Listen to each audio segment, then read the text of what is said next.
Here we are on a Sunday night, 2019, before PDAC. Sunday night before PDAC 2019. I think back to an article Tommy wrote, Tommy Humphries, titled In Defense of the Promoter, or something like that. Really neat personal reflection piece that talked about how his mom never wanted him to become a promoter. His dad, stockbroker in Vancouver, talked down about them, and how he figured that everybody's really a promoter, one way or another. And it was always a really nice piece. I thought was kind of fun. And because it all that personal and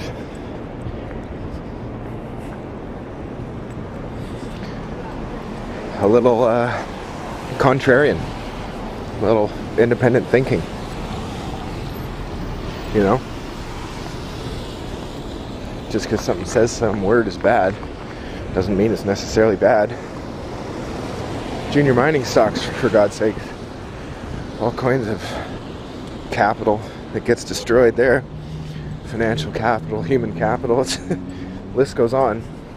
But doesn't mean it's entirely devoid of opportunity. It doesn't mean it's a place to steer clear of entirely. So what occurs to me is the little known fact that the word has fairly strict legal definition, as in the BC Securities Act and other provincial regulations on the stock market. No longer the sort of what a promoter is in the BC Securities Act is somebody who invests in companies and substantially reorganizes. It's one of the key phrases. In street parlance, I'd call them activist shareholders. Seriously, activist shareholders. And the classic image of activist shareholders, pretty polarizing and strong archetype of financial markets. In part, it's a hero story. Somebody who sees a wrong in the direction of the company steps in to try and correct it. What a noble pursuit. Noble indeed.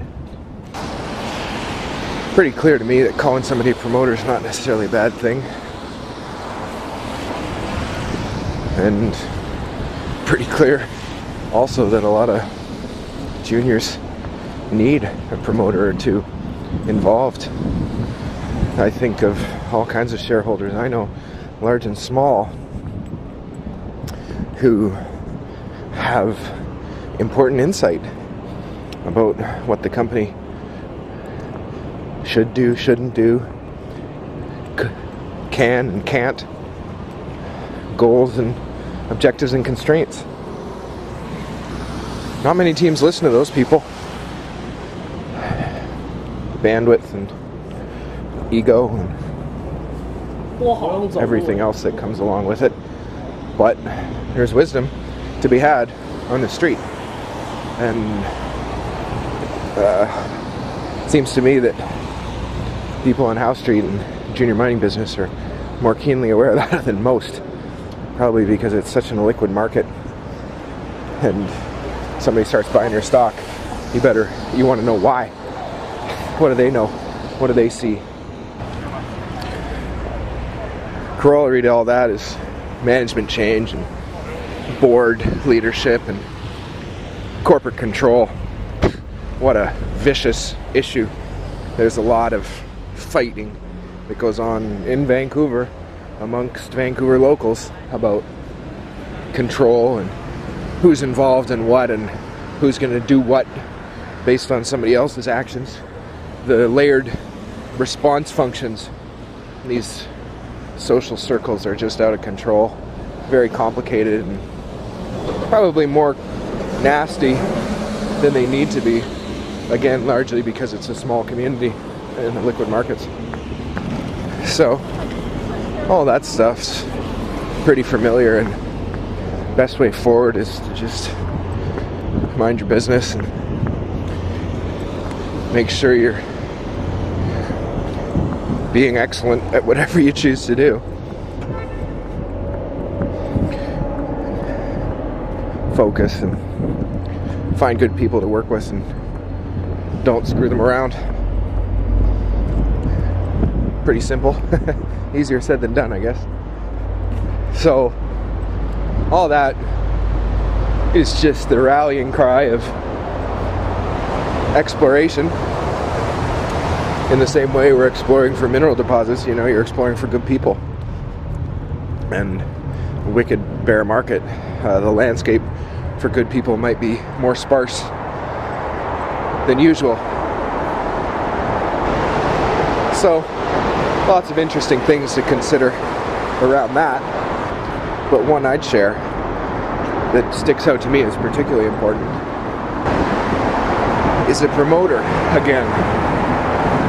With an unknown for me is, because of the Securities Act definition of what a promoter is, I'd wonder what other strings are attached to somebody who is a promoter. You know, if you're involved in several companies and you have visions on how those companies could work together and are actively involved in making that happen, whew, what does the Securities Act have to say about you? What kind of obligations and disclosure, prohibitions would they seek to put on you? And that's a big unknown for me.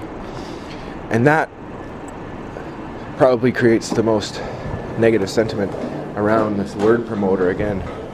It's because these people are so influential, and yet they largely exist in the shadows. Few people know about them, and their rumors are greatly exaggerated. So, you know, oftentimes you unmask things and it's not as scary as it might have seemed. But that's the joy of exploration, I guess, hey? The process of unmasking is an exploration one. Finding out who somebody really is and what they're up to. Doing that in the age of social media is a wild adventure, and I'm grateful to be part of it.